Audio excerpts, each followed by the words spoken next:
ഇസ്ലാഹിൽ ആ വിഷയവുമായി കൊണ്ട് ബഹുമാനനായ അബ്ദുൽ ജബ്ബാർ മൗലവി റഹിമഹുല്ലാ, അള്ളാഹു അദ്ദേഹത്തിന് സ്വർഗം നൽകി അനുഗ്രഹിക്കുമാറാവട്ടെ. കാരണം ഇന്ന് അദ്ദേഹത്തെ ഈ തൗഹീദിന് വേണ്ടി ജീവിച്ചു മരിച്ച, തങ്ങൾക്ക് വിരൽ വെച്ചുകൊണ്ട് കിതാബ് പറഞ്ഞു കൊടുത്ത ആളുകൾ അയാൾക്കെതിരെ എന്തൊക്കെയാണ് തോന്നിവാസങ്ങളാണ് പറഞ്ഞുകൊണ്ടിരിക്കുന്നത്. അവർക്കെല്ലാം അള്ളാഹു ഹിദായത്ത് കൊടുക്കട്ടെ. അബ്ദുൽ ജബ്ബാർ മൗലവിക്ക് അള്ളാഹു സ്വർഗം നൽകുമാറാവട്ടെ. അബ്ദുൽ ജബ്ബാർ മൗലവി ലേഖനമെഴുതി അമ്പലക്കടവിൻ്റെ അതിഗംഭീര ചോദ്യങ്ങൾ എന്താണ്, അതിൽ വളരെ കൃത്യമായി കൊണ്ട് ഫൈസിക്ക് മറുപടി എഴുതി. ഈ മറുപടി എഴുതിയപ്പോൾ ഈ മറുപടിയിൽ ഒരു വാചകം പിടിച്ചുകൊണ്ട് സമസ്തക്കാർ വന്നു, പിന്നാര് വന്നു, മർക്കസ് ദഅവക്കാർ വന്നു, മടവൂർ വിഭാഗം വന്നു. അവർ പറഞ്ഞു അബ്ദുൽ ജബ്ബാർ മൗലവി എഴുതിയത് ശിർക്കാണ്, ഇതാ മുജാഹിദുകൾ ശിർക്കിലേക്ക് പോയിരിക്കുന്നു, അല്ലാഹു അല്ലാത്തവരെ വിളിച്ച് പ്രാർത്ഥിച്ചാൽ ശിർക്കല്ലെന്ന് പറഞ്ഞിരിക്കുന്നു, ജിന്നുകളെ വിളിച്ച് പ്രാർത്ഥിച്ചാൽ ശിർക്കല്ലെന്ന് പറഞ്ഞിരിക്കുന്നു, ഇസ്ലാഹിലെ ലേഖനം ശിർക്കാൺ. ആരാ പറഞ്ഞത്? മർക്കസ് ദഅവക്കാർ. അന്ന് മുജാഹിദുകൾ KNMന്റെ വേദിയിൽ നിന്ന് ആർജവത്തോടുകൂടി മറുപടി കൊടുത്തു. എവിടെ ശിർക്ക്? കാണിക്ക് ശിർക്ക് ശിർക്ക് ശിർക്ക് എന്ന് പറഞ്ഞാൽ പറ്റൂലല്ലോ. ആരാ മറുപടി കൊടുത്തത്? നമ്മളൊക്കെ സുഹൃത്തായ ബഹുമാനൻ അനസ് മൗലവി തന്നെ മറുപടി കൊടുത്ത്. ഇപ്പൊ മൂപ്പരെ ക്ലിപ്പിടുന്നത് ഭയങ്കര പേടിയാ. എന്തോന്നറിയില്ല. ഞമ്മക്കൊന്നിപ്പോ പിന്നെ ആദർശം ഇങ്ങനെ ദിവസം മാറ്റിക്കൊണ്ടിരിക്കുന്ന അവസ്ഥ ഇല്ലല്ലോ. അള്ളാഹു അതിന് നമ്മളെ കാത്തുരക്ഷിക്കുമാറാവട്ടെ.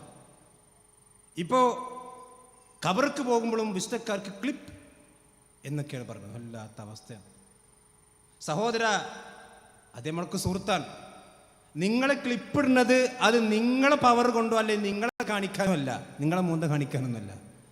നിങ്ങൾ പ്രസംഗിച്ച വേദി അത് KNMന്റെ വേദിയിൽ നിന്നാണ് നിങ്ങൾ ആദർശം പറഞ്ഞിട്ടുള്ളത്. നിങ്ങൾ വീട്ടിൽ നിന്നുകൊണ്ടുന്ന ആദർശമല്ല. നിങ്ങൾ പ്രസംഗിച്ചത് KNMന്റെ ഔദ്യോഗിക വേദിയിൽ നിന്ന് ഔദ്യോഗിക വക്താവായിക്കൊണ്ട് പ്രസംഗിച്ച് ആ ക്ലിപ്പാണ് ഞങ്ങൾ ഇടുന്നത്. അതല്ലാതെ നിങ്ങൾ ഏതെങ്കിലും സ്ഥലത്ത് നിക്കാഹുത്തി നടത്തിയതോ അതല്ല ഏതെങ്കിലും പിന്നെ വീട്ടിലെ മറ്റു കാര്യങ്ങളല്ലല്ലോ. നിങ്ങൾ ഔദ്യോഗികമായി കൊണ്ട് സംസാരിച്ച ക്ലിപ്പാണ് ഇടത്. ഈ ഇസ്ലാഹ് പൊക്കി പിടിച്ചുകൊണ്ട് തന്നെ അതിൽ ശിർക്കില്ല എന്ന് KNM പറഞ്ഞിരിക്കുന്നു. അനസ് മൗലവി അല്ല പറഞ്ഞു, ശരിക്കും ശ്രദ്ധിച്ചോളി. അനസ് മൗലവി അല്ല പറഞ്ഞത്, KNM പറഞ്ഞിരിക്കുന്നു. എന്താ KNM പറയട്ടെ? എന്നാൽ എന്താണ് ആ വാചകം കൊണ്ട് ഉദ്ദേശിച്ചത്? ഇതേ ഇസ്ലാഹിൽ തന്നെ ഇവിടെ കുറെ പത്രാധിപ സമിതിയൊക്കെ വായിച്ചല്ലോ. അപ്പൊ ആളുകൾക്ക് മനസ്സിലായി വിവരമുള്ളവരാണ്, അതുകൊണ്ട് കുഴപ്പമില്ല. പോഴന്മാരല്ല, വിവരമുള്ളവരാണ്. ഹുസൈൻ സലഫി, ഡോക്ടർ സക്കരിയ സലഫി, അബ്ദുൽ ജബ്ബാർ മൗലവി ഇങ്ങനെ എണ്ണി മൂപ്പര് വായിച്ചു എന്നാ. മൂപ്പര് ഇവരൊക്കെ ഉള്ള ടീമാണ്, ആ ഗണത്തിലാന്ന് വരുത്താൻ വേണ്ടിയിട്ട്. പക്ഷെ കേട്ടവർക്ക് മനസ്സിലായി അവരൊക്കെ മുജാഹിദുകൾ തന്നെയാണ് എന്ന് മനസ്സിലായി. എന്നാൽ ഇയാൾ ഇത് വെച്ചിട്ട് പറയുന്നത് 22 ക്യാരറ്റ് ശിർക്കാണ്, 22 ക്യാരറ്റ് ശിർക്കാണ് എന്നാ. അപ്പൊ ഇയാളിത് വെച്ചിട്ട് പറയുന്നത് 22 ക്യാരറ്റ് ശിർക്കാണ്. ആര്? അലിമദനി, കരിമ്പിലാക്കൽ. അവർക്ക് മറുപടിയാണ്. അപ്പൊ അലിമദനിയും കരിമ്പിലാക്കലും ഈ ലേഖനം വെച്ചിട്ട് പറയുന്നു 22 ക്യാരറ്റ് ശിർക്കാണ്. 22 ആണ്, 18 ക്യാരറ്റ് ഉള്ളൂ എന്നല്ല അനസ് മൗലവിന്റെ മറുപടി. 28 ക്യാരറ്റ് ഒന്നുമില്ല, അതൊരു 12 ക്യാരറ്റ് ശിർക്കുള്ളൂ എന്നാണ് മറുപടി. അല്ല, കേട്ടോളൂ. വിളിച്ചിടാൻ പറഞ്ഞു അത്രേ. ഒരിക്കലും അങ്ങനെ പറഞ്ഞിട്ടില്ല.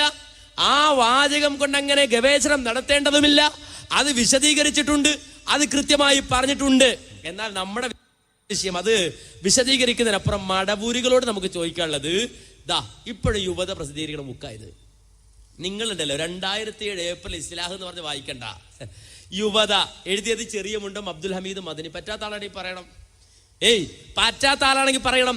ചെറിയ മുണ്ടം അബ്ദുൽ ഹമീദ് മദനി. കേട്ടോളൂ.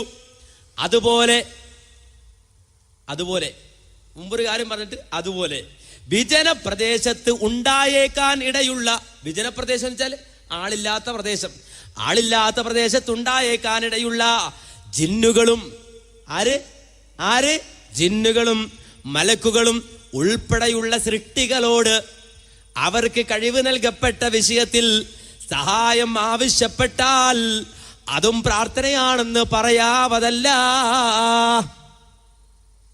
ഒന്നുകൂടി കേട്ടോ, എഴുതി വെച്ചോ, പഠിച്ചോ. 2007 ഏപ്രിൽ മാസത്തെ ഇസ്ലാഹ് വായിച്ചില്ലേ? തത്തുല്യമായ വാചകമാണ് പറയുന്നത്. എന്താ പറയുന്നത്? വിജനപ്രദേശത്ത് ഉണ്ടായേക്കാൻ ഇടയുള്ള ജിന്നുകളും മലക്കുകളും ഉൾപ്പെടെയുള്ള സൃഷ്ടികളോട് അവർക്ക് കഴിവ് നൽകപ്പെട്ട വിഷയത്തിൽ സഹായം ആവശ്യപ്പെട്ടാൽ അതും പ്രാർത്ഥനയാണെന്ന് പറയാവുന്നതല്ല. എത്ര ക്യാരറ്റാ ഇത്? എത്ര ക്യാരറ്റാ? എത്ര ക്യാരറ്റ് ശിർക്കാ? ഇസ്ലാമിൽ എഴുതുമ്പോ 22 ക്യാരറ്റ് കൂടും, മടവൂരി എഴുതിയ ക്യാരറ്റ് കുറയും. അതെങ്ങനെയാണ്? കാര്യം ക്യാരറ്റ് ഇല്ല ഇതിന്, ഇത് ഡ്യൂപ്ലിക്കേറ്റ് ആണ്. എന്താ പറഞ്ഞത്?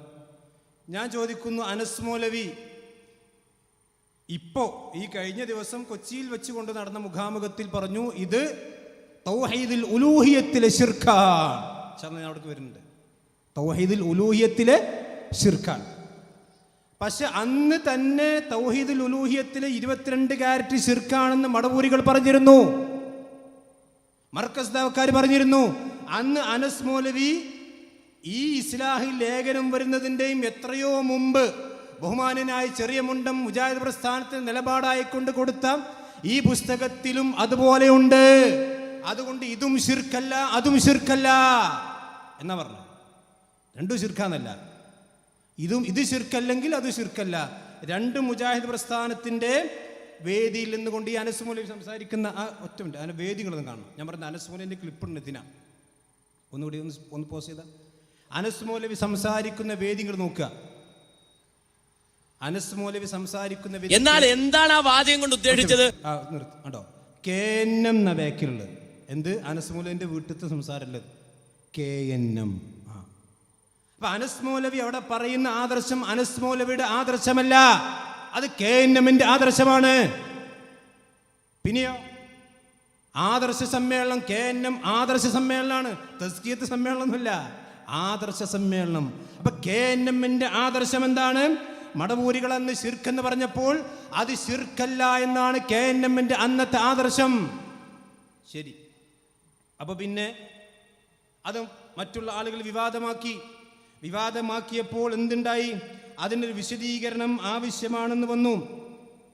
കാരണം ഇത് ആളുകൾക്ക് തെറ്റിദ്ധരിപ്പിക്കാൻ വകുപ്പുള്ളൊരു വാചകമാണ്. ചില ആളുകൾ മനസ്സിലാക്കുകയും സമസ്തക്കാരും അതുപോലെ തന്നെ മർക്കസ് ദവക്കാരും അത് തെറ്റിദ്ധരിപ്പിക്കുന്നുണ്ട് എന്ന് മനസ്സിലാക്കിയപ്പോൾ അതിന് വിശദീകരണം വേണം.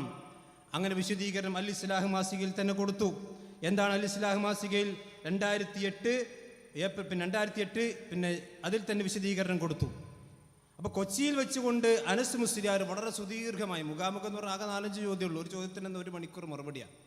ആ മറുപടിയിൽ അനസ് മുസ്ലിയാർ പറഞ്ഞു, ഈ വിശദീകരണം എഴുതി കൊടുത്തിട്ടും ഇസ്ലാഹ് പ്രസിദ്ധീകരിച്ചില്ല. ബഹുമാനനായ ഹുസൈൻ സലഫി ഭീഷണിപ്പെടുത്തിയപ്പോഴാണ് ഈ വിശദീകരണം ഇസ്ലാഹ് പ്രസിദ്ധീകരിച്ചത് കൊച്ചിന്ന്. എന്നാൽ ഇതേ ബഹുമാനനായ അനസ് മൗലവി ബഹ്റൈനിൽ ചെന്നുകൊണ്ട് അവിടുത്തെ ഔദ്യോഗികമായ വേദിയിൽ വെച്ചുകൊണ്ട് സംസാരിച്ചിട്ടുണ്ട്. ബഹുമാന അനസ് മൗലവി, നിങ്ങളൊരു കാര്യം സംസാരിക്കുമ്പോൾ നിങ്ങൾ പറഞ്ഞ പഴയതൊന്നും മറക്കാൻ പാടില്ല, മനസ്സിലായി? അത് നിങ്ങൾക്ക് വലിയൊരു പ്രശ്നമാണ്. പറഞ്ഞതൊക്കെ മറന്നു പോകാൻ പാടില്ല. മറന്നു കഴിഞ്ഞാൽ പക്ഷെ മുജാഹിദീങ്ങളൊന്നും അങ്ങനെ അൽഷിമേഴ്സ് രോഗം ബാധിച്ചതൊന്നുമല്ല. മുജാഹിദീങ്ങൾക്ക് അങ്ങനെ മറക്കാനൊന്നും കഴിയില്ല. നിങ്ങൾ അന്നൊരു സമസ്തയുടെ നേതാവ് വന്നിട്ട് ഇസ്ലാഹിൽ ചോദ്യം ചോദിച്ചു. എന്താ ചോദ്യം? 2007 ഏപ്രിൽ എഴുതിയ ലേഖനം വിശദീകരണം കൊടുക്കുന്നത് 2008 ജനുവരിയിലാണ്. എന്താണ് നിങ്ങൾക്ക് ശിർക്കാണെന്ന് മനസ്സിലാക്കാൻ ഏകദേശം അരക്കൊല്ലത്തിലേറെ വേണ്ടി വന്നോ? ഇതാണ് ചോദ്യം. ഈ ചോദ്യത്തിന് കൊച്ചിയിൽ കൊടുത്ത മറുപടി എന്താ അറിയോ? അത് ഞങ്ങൾ അന്ന് തന്നെ എഴുതി കൊടുത്തിരുന്നു, പക്ഷെ ഇസ്ലാഹിൽ കൊടുക്കാൻ വൈകി. അത് ഹുസൈൻ സലഫി ഭീഷണിപ്പെടുത്തിയപ്പോഴാണ് കൊടുത്തത്. അത് പച്ചക്കളവാണെന്ന് നിങ്ങളുടെ നാവ് കൊണ്ട് തന്നെ പടച്ചോൻ പറയിപ്പിക്കാൻ. കേട്ടോളി. അദ്ദേഹം ചോദിക്കണത് 2007 എഴുതിയിട്ട് 2008 തിരുത്തുക, അല്ലാതെ 2006 തിരുത്താൻ പറ്റുമോ? ഇതൊന്നും എഴുതി കിട്ടണ്ടേ? ഇനി അങ്ങനെ തിരുത്തുകയാണെങ്കിലുള്ള അവസ്ഥയാണ്. തിരുത്തുകയാണെങ്കിലുള്ള അവസ്ഥ 2008 2007 2007 എഴുതി 2008 2006 തിരുത്താൻ പറ്റും തിരുത്തുകയാണെങ്കിൽ. പക്ഷെ ഇത് തിരുത്തല്ല. ഇത് അവിടെ നിൽക്ക്. തിരുത്താൻ ആരാ പറഞ്ഞത്? ഇവിടെ ഒരു തിരുത്തും വന്നില്ല. നേരെ മറിച്ച് നിങ്ങൾ 2007 നിന്ന് കൊണ്ടുവന്ന ആ ഉദ്ധരണി അത് നിങ്ങളെപ്പോലുള്ള ആളുകൾ തെറ്റിദ്ധരിപ്പിക്കാൻ തുടങ്ങി. അതാണ് ചോദ്യത്തിൽ തന്നെ ഉണ്ട്. അപ്പൊ നിങ്ങളെപ്പോലുള്ള ആളുകൾ തെറ്റിദ്ധരിപ്പിക്കാൻ തുടങ്ങി. ഏത് ഇസ്ലാഹിലെ ലേഖനം? അദ്ദേഹം സമസ്തക്കാരനുണ്ടോ? ഒരു ചോദ്യം ചോദിക്കാൻ, ചോദ്യം ഒഴിവാക്കിയാണ്. സമസ്തക്കാരൻ ചോദ്യം ചോദിക്കുമ്പോഴാണ് അനസ് മൗലവിന്റെ മറുപടി. ഇപ്പൊ നിങ്ങളെപ്പോലെയുള്ള ആളുകൾ തെറ്റിദ്ധരിപ്പിക്കാൻ തുടങ്ങി. ബഹുമാന അനസ് മൗലവി, ആ സമസ്തന്റെ പണി ഇപ്പാരെടുക്കണത്? നിങ്ങൾ തന്നെ. നിങ്ങളെ മറുപടി നിങ്ങൾക്ക് തന്നെ കേട്ടോളി. ചില കുബൂരി അതുപോലെ തന്നെ മടവൂരി ആളുകള് ഈ വാചകത്തെ ദുർവ്യാഖ്യാനിച്ച് മുജാഹിദുകളെ തെറ്റിദ്ധരിപ്പിക്കാൻ ശ്രമിക്കുന്നുണ്ട്. അപ്പോ ഇത് ആദ്യം എഴുതണം, എന്നിട്ട് ഈ മാസിക പുറത്തിറങ്ങണം, എന്നിട്ട് തെറ്റിദ്ധരിപ്പിക്കൽ തുടങ്ങണം. അങ്ങനെ തുടങ്ങുമ്പോൾ ഒരാൾക്ക് കത്തെഴുതാൻ തോന്നണം, കത്തെഴുതി കഴിയുമ്പോൾ മറുപടി പറയണം. അപ്പൊ അത്രയും സമയം എടുത്തു. ആ സമയം എത്രേ? അത് 2008 ജനുവരിയാണ്. 2007 ഏപ്രിലാണ് ലേഖനം വന്നത്. അത് ചില ആളുകൾ വളച്ചൊടിക്കാൻ തുടങ്ങി, പ്രചരിപ്പിക്കാൻ തുടങ്ങി. അങ്ങനെ അത് ചോദ്യമായി വന്നു. ചോദ്യമായി വന്നപ്പോൾ തന്നെ 2008 ജനുവരിയിൽ മറുപടി പറയുകയും ചെയ്തു. ഇത്രയും വ്യക്തമായ ഒരു കാര്യം, ആ കാര്യം ഇനിയും റഷീദ് കബീരിക്കും മനസ്സിലായിട്ടില്ല എന്ന് പറഞ്ഞാല് എന്താ ചെയ്യുക? അള്ളാഹു മനുഷ്യന് ബുദ്ധി നൽകിയത് എന്തിനാ? ബോധം നൽകിയത് എന്തിനാ? അല്ല നൽകിയതല്ലേ ഇത്? അദ്ദേഹം ഇവിടെ വന്ന് വാദിച്ചു തുടങ്ങിയത് ജക്കരിയ സലായി. ബഹുമാന്യനായ അനസ് മൗലവി സമസ്തക്കാരൻ ചോദിക്കുകയാണ്, ഈ 2007 എഴുതിയ ലേഖനം 2008 2006 തിരുത്താൻ പറ്റുമോ? ആ സഹോദരന്റെ ചോദ്യം എന്താ? നിങ്ങളിപ്പോൾ അത് തിരുത്തി. അപ്പൊ അനസ് മൗലവി പറഞ്ഞത് തിരുത്തല്ല, അത് തിരുത്തേണ്ട ആവശ്യമില്ല. അപ്പൊ ജബ്ബാർ മൗലവി എഴുതിയതിൽ തെറ്റുണ്ടെങ്കിൽ തിരുത്തണ്ടേ? പക്ഷെ അത് തെറ്റില്ലാത്തത് കൊണ്ട് തിരുത്തല്ല, വിശദീകരണമാണ് കൊടുത്തത്. നിങ്ങൾ കൊച്ചിയിൽ പറഞ്ഞത് എന്താണ്? അത് തിരുത്താൻ വേണ്ടി പോയി എന്നാണ്. മാത്രവുമല്ല, ആ തിരുത്ത് കൊടുത്തപ്പോൾ അത് ഇസ്ലാഹിന്റെ പത്രാധിപർ അത് വൈകിപ്പിച്ചു. പിന്നീട് കൃത്രിമമായി പേരുണ്ടാക്കി ഒരു ചോദ്യം നിങ്ങൾ തന്നെ എഴുതിയുണ്ടാക്കി, നിങ്ങൾ തന്നെ അതിന് മറുപടി എഴുതി. നിങ്ങൾ മുമ്പ് പറഞ്ഞത് എന്താ? അത് 2000 പ്രസിദ്ധീകരിക്കണം, അത് ആളുകളിലേക്ക് എത്തണം, എന്നൊരു ചർച്ചയാവണം, അത് ചോദ്യമായി വരണം, എന്നിട്ട് മറുപടിയായി വരണം. ഇത്ര സമയം വേണ്ടേ എന്നാണ് നിങ്ങൾ മുമ്പ് പറഞ്ഞതൊക്കെ മറന്നു പോകരുത് അനസ് മൗലവി. അതുകൊണ്ട് ഈ ലേഖനത്തിൽ ശിർക്കില്ല എന്ന് KNM ഔദ്യോഗികമായി കൊണ്ട് പറഞ്ഞിരുന്നു. ഞങ്ങൾ വീണ്ടും പറയുന്നു, ഈ കൊപ്രക്കടത്ത് വെച്ചുകൊണ്ടും അതുപോലെ തന്നെ എവിടെ ഞങ്ങൾ കോഴിക്കോട് ചോദിച്ചിട്ടുണ്ട്, എവിടെ ഞങ്ങൾ ചോദിച്ചുകൊണ്ടിരിക്കുന്നു. ഈ ബഹുമാന്യരായ KNM-ന്റെ പ്രവർത്തകന്മാർ, അവർ നമ്മുടെ സഹോദരന്മാരാണ്. ഒരു കാലഘട്ടത്തിൽ തോളോട് ചേർന്ന് പ്രവർത്തിച്ചിരുന്ന തൗഹീദി ആദർശത്തിന് വേണ്ടി പ്രവർത്തിച്ചിരുന്നവരാണ്. നമ്മളൊക്കെ ജിന്നിനോട് പ്രാർത്ഥിക്കുന്നവരാണ് എന്ന് തെറ്റിദ്ധരിച്ചവരാണ് അവർ. അവരെ തെറ്റിദ്ധരിപ്പിക്കാൻ വേണ്ടി ചില പുരോഹിതന്മാർ വാഴ പറഞ്ഞു കൊടുക്കുന്നുണ്ട്. നമ്മുടെ സാധാരണക്കാരെ കുറ്റം പറയില്ല. ഇത് രൂപത്തിലുള്ള ആളുകൾ, വാക്കുകൾ മാറ്റി പറയുന്ന ആളുകൾ, അവരാണ് അവരെ തെറ്റിദ്ധരിപ്പിച്ചിട്ടുള്ളത്. ഞങ്ങൾ ചോദിക്കുന്നു, ബഹുമാനായ KNM-കാരെ നിങ്ങൾ നെഞ്ചത്ത് കൈവച്ചുകൊണ്ട് ആലോചിച്ചോ? ബഹുമാനന അനസ് മൗലവി ഈ കഴിഞ്ഞ ദിവസം കൊച്ചിയിൽ വെച്ചുകൊണ്ട് പറഞ്ഞത് ഈ ഇസ്ലാഹിലെ ലേഖനം തൗഹീദുൽ ഉലൂഹിയത്തിൽ ശിർക്കാണ് എന്ന് പറഞ്ഞാൽ പടച്ചറബല്ലാത്ത ഇലാഹുണ്ട് എന്ന്, ജിന്ന് ഇലാഹാണെന്ന് മഹാനായ ജബ്ബാർ മൗലവി എഴുതിയിരിക്കുന്നു ഇസ്ലാഹിൽ എന്നാണ് ഈ കൊച്ചിയിൽ വെച്ചുകൊണ്ട് പറഞ്ഞത്.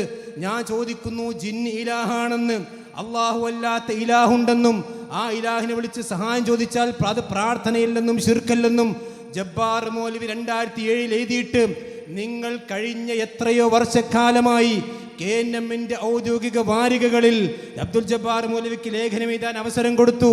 അദ്ദേഹത്തെ എത്രയോ മുഖാമുഖങ്ങൾ പങ്കെടുപ്പിച്ചു, അദ്ദേഹത്തെ എത്രയോ വാദപ്രതിവാദങ്ങൾ പങ്കെടുപ്പിച്ചു.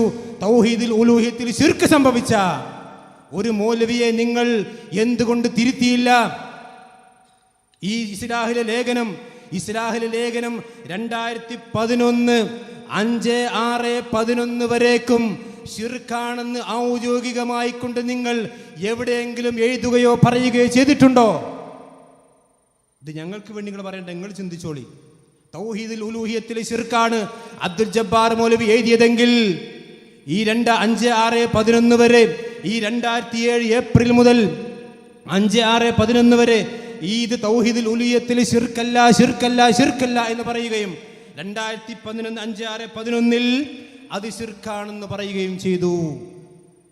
എന്തുകൊണ്ട്? ഒരു മുജാഹിദ് പ്രസ്ഥാനത്തിന്റെ ജീവനാണ് തൗഹീദ്. അത് തൗഹീദുൽ ഉലൂഹിയത്ത്. ആ ഉലൂഹിയത്തിൽ പച്ചയായിക്കൊണ്ട് ശിർക്ക് സംഭവിച്ചിട്ട് അത് തിരിച്ചറിയാൻ KNM എന്ന മഹാപ്രസ്ഥാനത്തിലെ പണ്ഡിതന്മാർക്കും KJM-ന് സാധിച്ചില്ലെന്ന് പറഞ്ഞാൽ അത് പിരിച്ചുവിട്ട് വേറെ വല്ല പണിക്കും പോയിക്കൂടെ?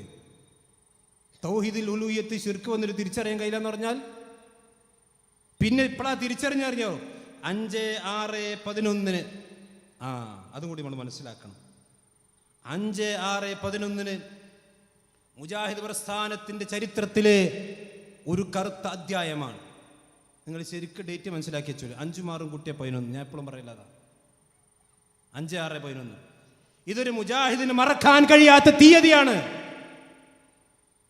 ഈ പാവപ്പെട്ട മുജാഹിദുകളുടെ പേരിൽ, തൗഹീദിന് വേണ്ടി ജീവൻ കൊടുക്കുന്ന മുജാഹിദുകളുടെ പേരിൽ ശിർക്കാരോപണം തുടങ്ങുന്ന ഒന്നാമത്തെ തീയതിയാണ് 5-6-11.